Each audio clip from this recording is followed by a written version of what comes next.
Les salafistes regardent le passé avec les lunettes roses de la légende. Moi, je le regarde avec un microscope. Pour moi, l'histoire ne doit pas être un objet de culte, mais un objet de connaissance. Et cette connaissance que j'ai fini par construire autour des derniers jours de Mohammed m'a révélé une chose très importante à mes yeux, c'est que l'image mythique, la représentation mythique et idéalisée que nous avons de l'islam des origines est un mensonge.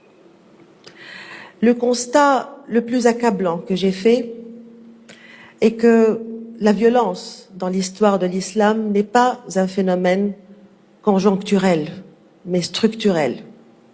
Ce qui m'avait le plus choqué, c'est que le prophète a sans doute été lui-même victime de cette violence.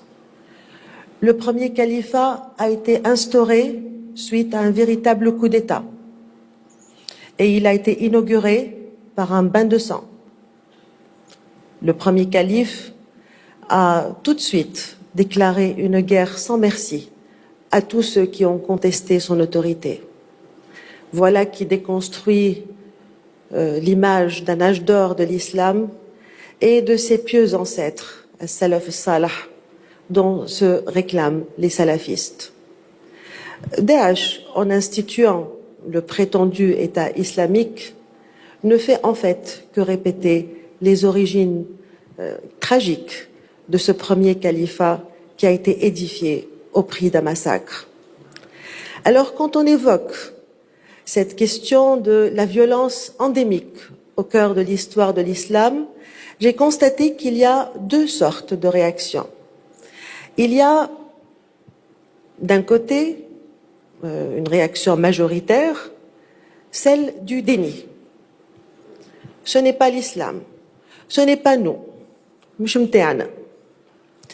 et il y a à l'opposé la réaction des intégristes qui glorifient cette violence, la célèbrent et veulent la perpétuer sans cesse dans un geste de répétition compulsive.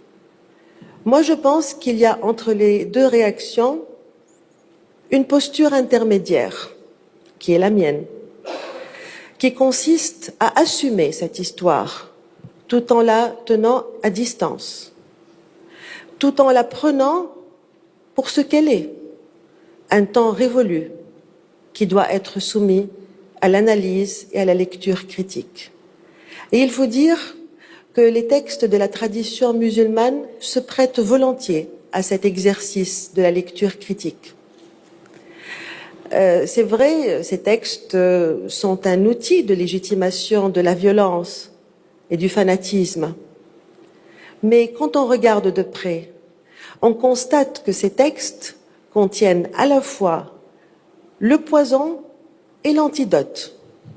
Il suffit simplement de retourner l'arme textuelle et de prouver par les mêmes textes que cette utopie d'un islam pur, parfait, absolu, porté par une institution politico-religieuse infaillible, le califat, est une gigantesque imposture.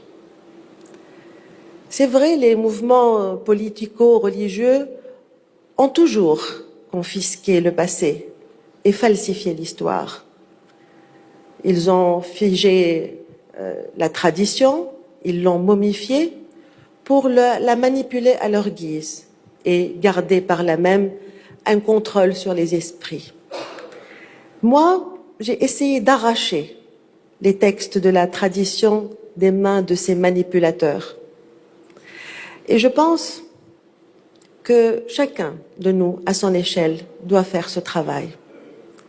C'est vrai, il fut un temps où les textes de la tradition étaient difficiles d'accès et jalousement gardés. Mais maintenant, ce n'est plus le cas. Franchement, on n'a plus aucune excuse. Devant les révélations qu'ils ont trouvées dans mon livre, ils me disent « mais ce n'est pas ce qu'on nous a raconté ». Et je leur dis toujours « c'est facile, allez vérifier vous-même dans les sources, construisez votre jugement, comme dit Montaigne ». Je crois qu'il faut qu'on rompe définitivement avec cette paresse intellectuelle qui nous empêche d'aller nous-mêmes vers les textes fondateurs de l'islam.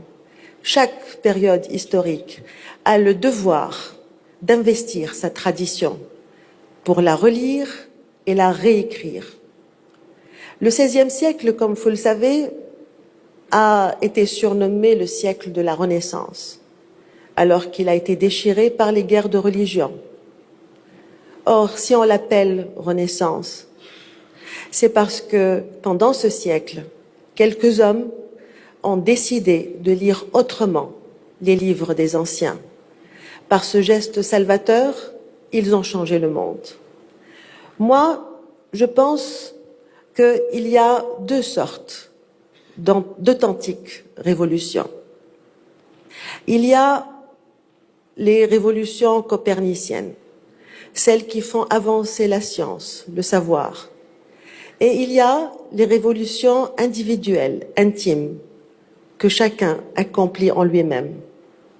Les deux révolutions, les deux sortes de révolutions sont libératrices et changent notre vision du monde.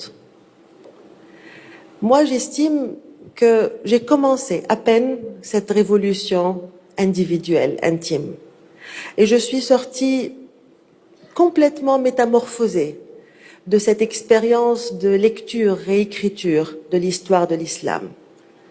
Quel est l'indice de cette métamorphose? Eh bien, je n'ai plus peur. Et du coup, je me sens plus libre. Nombreux sont les gens autour de moi qui me disent « Mais tu es folle, tu t'attaques à des sujets pareils, tu n'as pas peur qu'on te tue ?» Et là, je leur réponds toujours « Je n'ai pas peur de mourir. Par contre, ce qui me fait vraiment peur, c'est de vivre sans comprendre. » Je vous remercie de votre attention.